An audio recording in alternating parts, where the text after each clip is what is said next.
Rudrani, Dhanyalakshmi dining table దగ్గరికి tiffin చేయడానికి వస్తూ ఉంటారు. ఇంతలో అక్కడ ఉన్న రుద్రాని ఈరోజు ఏ ఏ టిఫిన్స్ ఉన్నాయి అని చెప్పేసైతే అన్నీ చెక్ చేస్తూ ఉంటుంది. ఇంతలో ప్రతి దాంట్లో ఇడ్లీ ఉండడం చూసి ఏంటి ఇన్నిటిలోని ఇడ్లీనే ఉంది అని చెప్పేసైతే అడుగుతూ ఉంటుంది. ఇంతలో అక్కడ ఉన్న వాళ్ళ పని మనిషి అవును ఈరోజు ఇడ్లీ మాత్రమే అని చెప్పేసైతే అంటూ ఉంటుంది. ఆ మాటలు వినగానే అక్కడ ఉన్న ధాన్యలక్ష్మి అయితే ఏంటి మన ఇంట్లో 5, 6 రకాలు ఉంటాయి కదా టిఫిన్స్ ఇలాంటిది ఈరోజేంటి ఇడ్లీ ఒక్కటే ఉంది అని చెప్పేసైతే అడుగుతూ ఉంటుంది. ఆ మాటలు వినగానే అక్కడ ఉన్న కావ్య వచ్చి, "ఏంటి ఈరోజు ఒక్క టిఫిన్ అని ఆలోచిస్తున్నారా ఏంటి? ప్రతిరోజు ఇప్పుడు ఇలాగనే ఉంటుంది. ఒక్క టిఫిన్ మాత్రమే. నాకు డబ్బును గానీ, ఆహారాన్ని గానీ వృధా చేయడం ఇష్టం ఉండదు.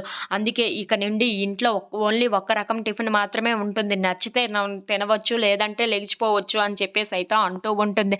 ఆ మాటలు వినగానే అక్కడ ఉన్న రుద్రాని, ధాన్యలక్ష్మి వాళ్ళు అయితే ఒక్కసారిగా షాక్ అయిపోతూ ఉంటారు. ఇంతలో అక్కడ ఉన్న వాళ్ళ అత్తయ్య కూడా ఏంటి కావ్య ఇలా మాట్లాడుతుంది అని చెప్పేసైతే అనుకుంటూ ఉంటుంది. అక్కడ ఉన్న ధాన్యలక్ష్మి మాత్రం చాలా కోపంగా కావ్యని చూస్తూ ఉంటుంది.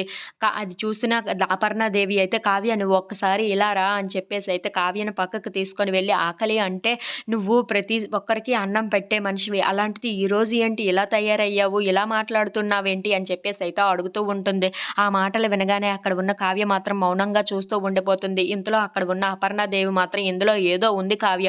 నాకేంటో అర్థం కావటం లేదు. ఏంటో కాస్త చెప్పు" అని చెప్పేసైతే అడుగుతూ ఉంటుంది. ఆ మాటలకి అక్కడ ఉన్న కావ్య మాత్రం ఏం చెప్పాలో అర్థం కాక మౌనంగా ఉండిపోతూ ఉంటుంది. అది చూసిన రాజు ఇప్పుడు కావ్య అసలు నిజం చెప్పేస్తుందా ఏంటా అని చెప్పేసైతే కావ్య వైపు చూస్తూ ఉండిపోతాడు. If you like this video please like, share and subscribe friends.